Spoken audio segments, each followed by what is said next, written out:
Welcome back to Semper Mechanic. My name's Thomas, and today's video is how I went and worked on a nice little Chevrolet Cavalier, and when I got my payment, it wasn't cash, it was a beautiful food stamp card. And guess what? I'm fat and happy.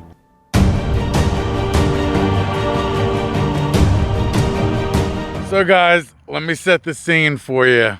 This is another story time with your favorite mobile mechanic. Now, most of my stories are in the past. I mean, like the last story I did, I'll link it up here, over here, if you haven't seen it yet. It's talking about me beating up a customer. I want you guys to check that out. Now, that happened, I don't know, 10 years ago before I even started this business. So I got a lot of stories. You got to think, I've been doing this for like a decade almost. And now since I'm actually a mobile mechanic and I'm licensed and all that stuff. And stuff might not happen for a year, 2 years. And then you might have 3 bad incidents right in a row. It's just how it goes. This one happened yesterday and today. So I get a call to go out to do, I think it's a 2002 Chevy Cavalier, which is really rare for me. I literally haven't worked on a Chevy Cavalier like that age since I was in high school. So just that call kind of threw me off a little bit. And the customer wants the brake master cylinder put in. It's a very easy job. I said it would take about an hour and a half. After I put it on, I got to bleed the brakes as well. I charged her $160. Okay, that's $80 per hour, and I charged her for 2 hours. Now, if that job ended up taking 4 hours, I wouldn't have charged her anymore. Once I give a quote, that's it. Unless we find other stuff, then I tell you about it, and if you agree to the price, we'll go from there. But once I set the quote, doesn't matter how long it takes. If I get it done in an hour, that's great. I still get the $160. And me and the customer text messaged, and I told her the price. She agreed to everything. I'll put the text messages on the screen like I always do to show you guys some proof. So me and the customer agreed on the price. Everything's good to go. She sends me the address. I head out there, and I get out there, and this car is beat up a little bit. Just gonna be honest, this car was maybe worth like $300. It had a cool paint job, I guess. It was yellow, but this thing was beat. And I'm looking at it, and it has new brake pads, it has new rotors, it has some new brake lines. I'm like, man, they've put a lot of money into this. Well, I talked to the customer.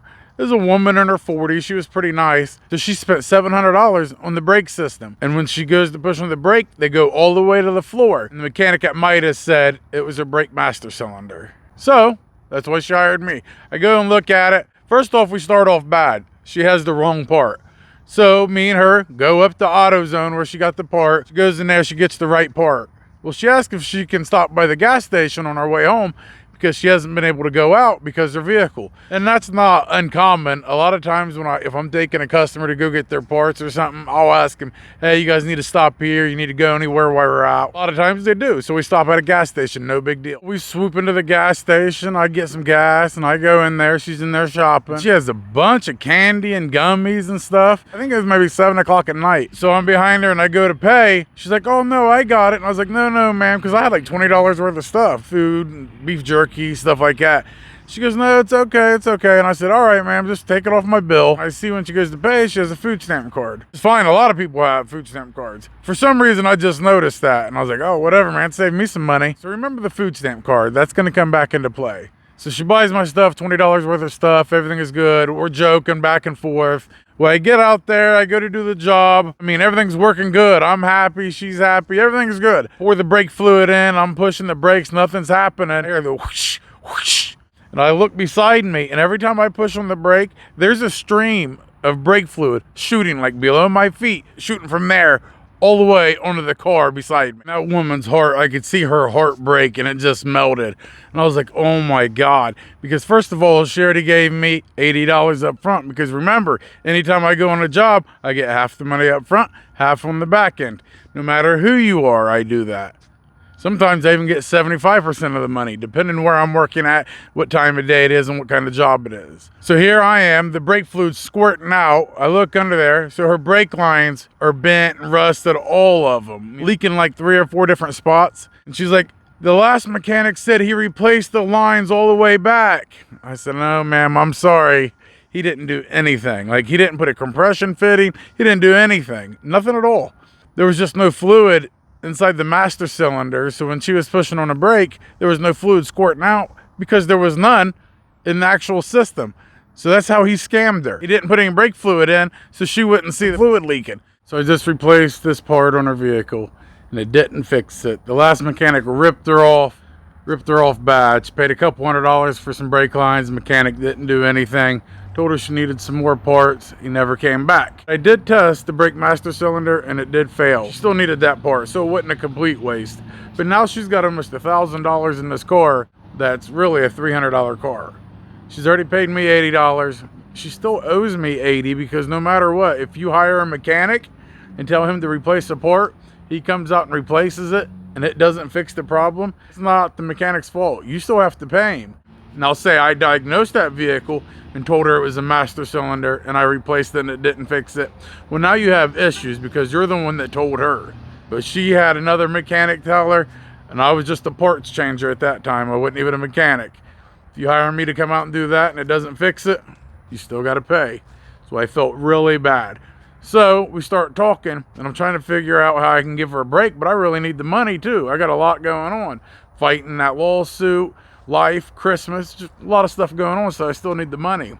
So she's crying and stuff, and then I think, well, she did have that food stamp card. This is all hypothetical, just a made-up story, because you're not going to get me for food stamp fraud. But if it did happen, I would say, I guess we could use this food stamp card because what I heard is that they go for 50 cents a dollar. So if she owes me 80 bucks, that means in food stamps, that's $160. Come to this agreement where she's going to pay me $160 in food stamps, hypothetically. So hypothetically, I go to Kroger's and I cash out, living good. I come home, my wife's like, hey, how much money you made today? I got to finish some of this Christmas stuff I got on layaway. And I'm like, what? So I pull out my 80 bucks. She's like, what? That's all you made? What are these groceries at? My other pocket I pull out, I have like $6, a cigarette, and a 10 millimeter socket that I've been looking for like 3 weeks. So I was happy about that. But she was really confused on how I came home with $80 and like $200 in groceries. But I had a hell of a dinner. She's happy about that. And now we don't have to buy stuff for Christmas dinner. So we made out, hypothetically. So now I have received payments in cash, credit card, debit card, checks, counterfeit money, and food stamps. So I don't know what else is left, but right now I'm accepting all of it. So if you like this video, give me a thumbs up. In the comment section, let me know if this is food stamp fraud or what would you do? Would you take the 160 in food stamps or the 80 cash? That was easy for me. Hell, she might be a repeat customer. If you haven't subscribed, please do so. We only got like 15 days before we hit our 1 year mark, and our goal was 2,000 subscribers. Right now on my videos, 70% of my viewers are not subscribed. Just push that subscribe button. Just click on it. That's all you got to do. And if you want to send me money, or gifts or money, look in the description. And like I always say, Semper Fi till next time.